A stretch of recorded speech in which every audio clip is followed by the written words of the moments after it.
Welcome to Kagulong TV. Another ride, another review. Mga kagulong, kumusta? Sa gitna ng mataas na presyo ng gasolina ngayong 2026, hindi na nakapagtataka na marami sa atin ang lumilipat na sa electric vehicles o EV. Pero sa dami ng choices ngayon sa merkado, ano nga ba ang pinakasulit at pinakapatok? Ngayon, isa-isahin natin ang listahan ng 10 best-selling EVs sa Pilipinas. Mula sa mga compact hatchbacks hanggang sa mga tech-heavy na SUVs, ilalabas natin ang mga detalye para malaman mo kung alin ang para sa'yo. Tara, let's go! Simulan natin sa numero 1, ang Tesla Model Y. Ito ang hari ng tech at performance sa kalsada. Nilagyan ito ng permanent magnet synchronous motor na naglalabas ng hanggang 425 horsepower at torque na 420 Newton meters. Napakaganda ng range nito na umabot hanggang 551 kilometers kaya perfect sa mga mahahabang biyahe.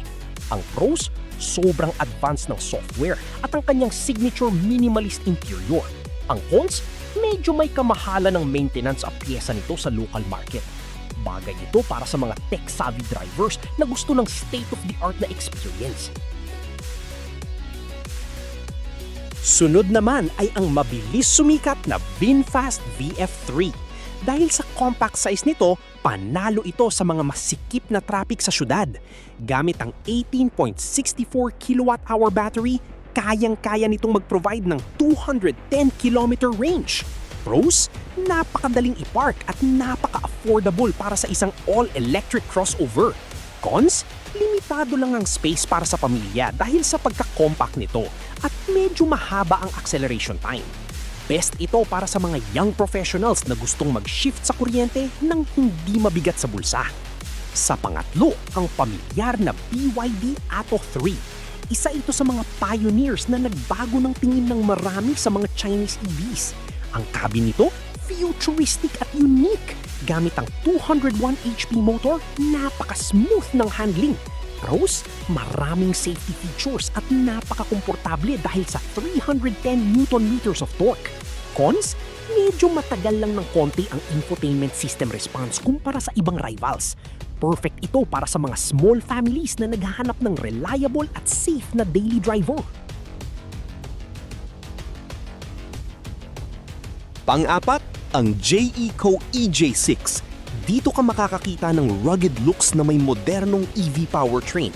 Gamit ang 65.69 kWh battery, may range itong 410 kilometers. Pros, napakaganda ng ground clearance na 225mm at build quality. Cons, medyo mabigat ang manibela sa mababang bilis at medyo mataas ang curb weight. Bagay ito sa mga adventurous na drivers na gusto ng EV pero ayaw bitawan ng hitsurang parang pang-off-road. Panglima, ang BYD Dolphin. Isa ito sa pinaka-popular na hatchback sa atin. Gamit ang 94 horsepower motor, compact, matipid sa kuryente at napaka-agile sa kalsada. Pros, napaka-responsive ng steering at intuitive ang controls. Cons, medyo tight lang ang legroom sa likod kung matatangkad ang pasahero dahil sa 130mm na ground clearance. Mainam itong choice para sa mga estudyante o workers na laging bumibiyahe sa loob ng syudad. Pang-anim, ang super cute na Jetor Ice Cream EV. Wala nang tatalo sa portability nito. Pros, napakamura at sobrang tipid sa space. Swak sa 13.9 kWh na battery. Cons, limited lang ang range na 170 kilometers, kaya pang city use lang talaga. Best ito para sa mga gustong mag-second car na pang-grocery o pang-harutan sa loob lang ng subdivision. Pang-pito, ang BYD Seagull, ang entry-level king pagdating sa build at design. Gamit ang 30 kWh blade battery, abot nito ang 300 km range. Pros, maganda ang interior materials at napakadaling imaneho sa traffic. Cons, hindi ito pang highway long drive dahil sa kanyang 74 HP output. Ideal ito para sa mga first-time EV buyers na gusto ng subok na brand. Pangwalo, ang VinFast VF7. Para ito sa mga naghahanap ng space at power. Gamit ang 174 HP motor at 250 Nm of torque, ramdam mo ang hatak. Pros, maluwag ang cabin na may 537 liters na trunk capacity at maayos ang ride comfort. Cons? Medyo basic pa rin ang infotainment feature sa lower trims. Swak ito sa mga pamilyang kailangan ng extra seating capacity nang hindi gumagamit ng fossil fuels. Pang-siyam, ang Geely EX2. Bagong pasok sa market pero agad na nagpakitang gilas. Gamit ang 113 PS motor, sapat ang power para sa daily commute. Pros, stylish ang exterior at ang kanyang suspension ay tuned para sa kalsadang Pinoy. Cons, kailangan pang patunayan ang long-term reliability ng electronics nito.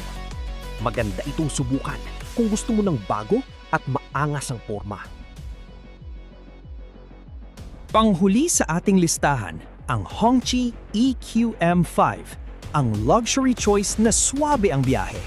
Gamit ang 188 horsepower motor at 55 kWh battery, kaya nitong tumakbo ng 431 kilometers.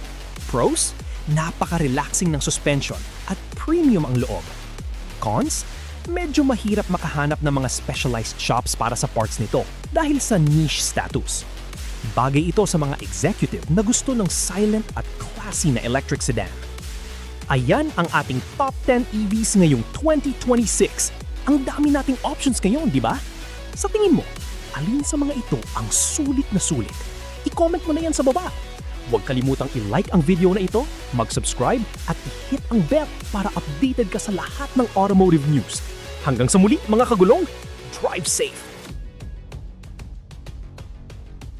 Hanggang sa susunod na biyahe, keep rolling mga kagulong!